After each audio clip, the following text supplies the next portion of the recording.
નમસ્તે મિત્રો, સ્વાગત છે તમારું મારા આજના નવા વિડીયોમાં। મિત્રો આજે આપણે બનાવીશું મસાલા ફ્રાય ફુલાવર। તો એના માટે મેં એક મીડિયમ સાઇઝનું ફુલાવર લીધું છે અને એને સારી રીતે સાફ કરી અને એને કટિંગ કરી લીધું છે। 2 થી 3 વાર આપણે આને ધોઈ લેવાનું છે। હવે આને આપણે ગરમ પાણી એકદમ ઉકાળી અને એની અંદર આપણે થોડી હળદર નાખી અને આને આપણે ગેસ ઉપર 1 મિનિટ માટે આપણે મૂકીશું। આપણે બોઇલ કરવાનું નથી, બસ ખાલી સોફ્ટ સેજ થાય એ રીતનું આપણે આને મૂકવાનું છે। તો પહેલાં આપણે પાણી રેડી દઈશું। ફુલાવર ડૂબે એટલું આપણે આમાં પાણી એડ કરીશું। સેજ આપણે આમાં હળદર એડ કરી દઈશું અને મીઠું આપણે આમાં એડ કરી દઈશું। થોડું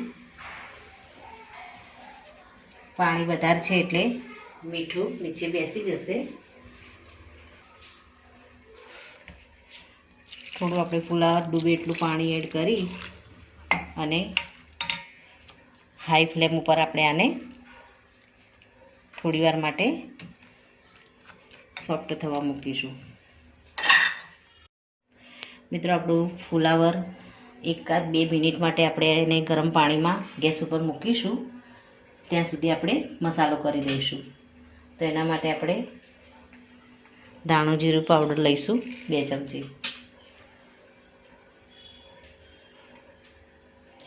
આપણે હળદર આપણે થોડી આમાં ફુલાવરમાં એડ કરી છે, આમાં પણ આપણે થોડી હળદર એડ કરીશું અને કાશ્મીરી લાલ મરચું એને પણ આપણે 2 ચમચી લઈ લઈશું।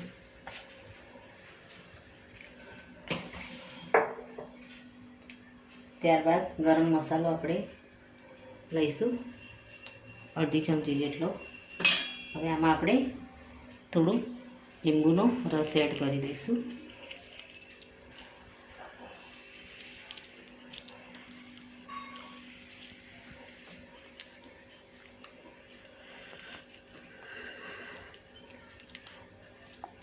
અને આ મસાલાને આપણે મિક્સ કરી દઈશું।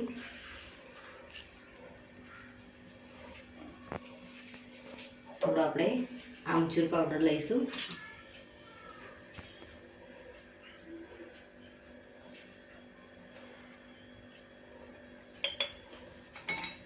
અને થોડું આપણે સમારેલી કોથમીર લઈશું, એને પણ આપણે આમાં એડ કરી દઈશું। આપણે ડ્રાય કોથમીરનો ઉપયોગ કર્યો છે અને બધા મસાલાને આપણે મિક્સ કરી દઈશું।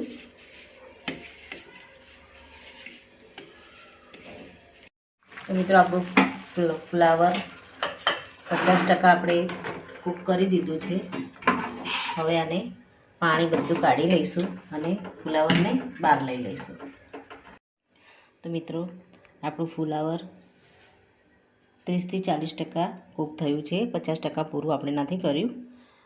આ રીતે તૂટતું નથી। હવે આમાં આપણે જે મસાલો તૈયાર કર્યો છે એને આમાં આપણે મિક્સ કરી દઈશું। તો સૌ પહેલાં આપણે થોડું મીઠું એડ કરીશું અને આ મસાલો જે આપણે તૈયાર કર્યો છે એને આપણે આમાં એડ કરી દઈશું। આપણું ફુલાવર ગરમ છે એટલે આ રીતે મિક્સ કરીશું। બધો જ મસાલો આપણે આમાં એડ કરી દઈશું।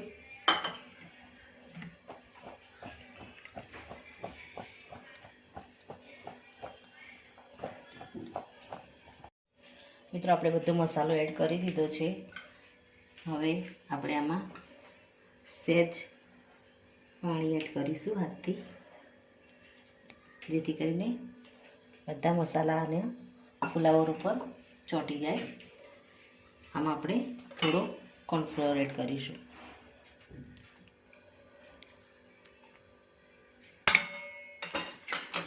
હવે આને આપણે સારી રીતે મિક્સ કરી દઈશું। આપણે થોડું પાણી એડ કર્યું છે એટલે કોર્નફ્લોર આના ઉપર ચોંટી જશે બધા જ ફ્લાવર પર, એટલે આપણને હવે ફ્રાય કરવામાં એકદમ ઇઝી રહેશે. જરૂર પડે આપણે થોડો કોર્નફ્લોર એડ કરીશું, અને અત્યારે જરૂર કરી લાગતી નથી, તો આ રીતે આપણે સારી રીતે મિક્સ કરી દઈશું.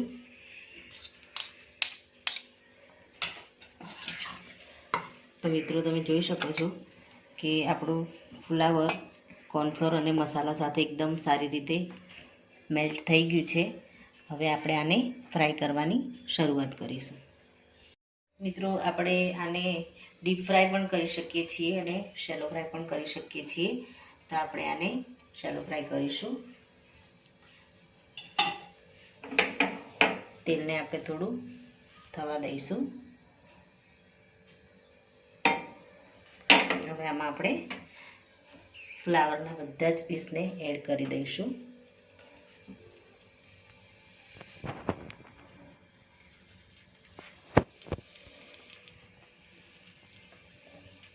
મિત્રો બાળકોને ટિફિનમાં આપી શકીએ છીએ. આ એકદમ સરસ લાગે છે અને બાળકોને પણ આ રીતે બનાવીને આપણે આપીએ તો એમને ખૂબ જ ભાવશે.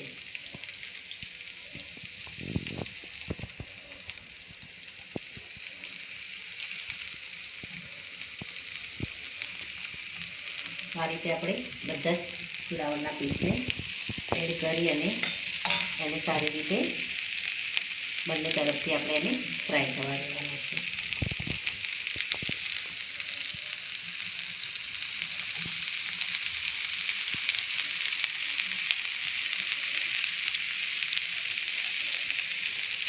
ગેસને આપણે મીડિયમ રાખીશું.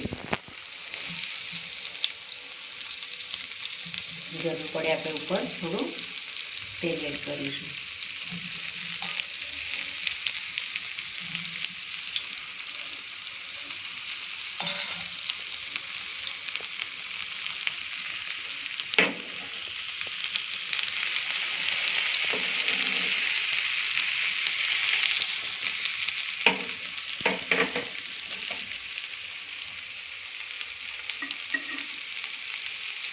તો આપણે હવે આને પલટાવી દઈશું.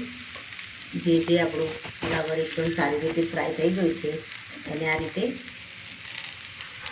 ફેરવી દઈશું અને બીજી સાઈડથી પણ આપણે આને સારી રીતે એકદમ ક્રિસ્પી ફ્રાય થવા દઈશું.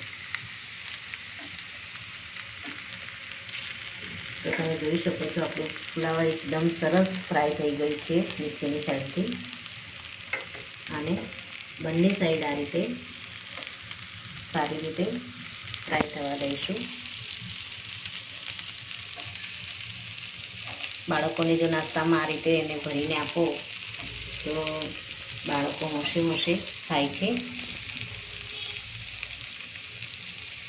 આ રીતે આપણે બધા જ પીસને પલટાવી દઈશું. તો મિત્રો આપણું ફ્લાવર એકદમ સરસ મસાલા સાથે ફ્રાય થઈ ગયું છે. આને આપણે અલગ ડીશમાં લઈ અને ઉપર મેગી મસાલો એડ કરી અને આને સર્વ કરી દઈશું. ગેસને આપણે બંધ કરી દઈશું. હવે તો મિત્રો રેડી છે આપણું મસાલા ફ્રાય ફ્લાવર. તેને આપણે ઉપર થોડો મેગી મસાલો એડ કરી અને સર્વ કરીશું. તો મિત્રો આ ફ્લાવર તમે બાળકને ટિફિનમાં સાદી ખીચડી કે એના પર મૂકીને પણ આપી શકો છો અને પરાઠા સાથે પણ એને આપી શકો છો.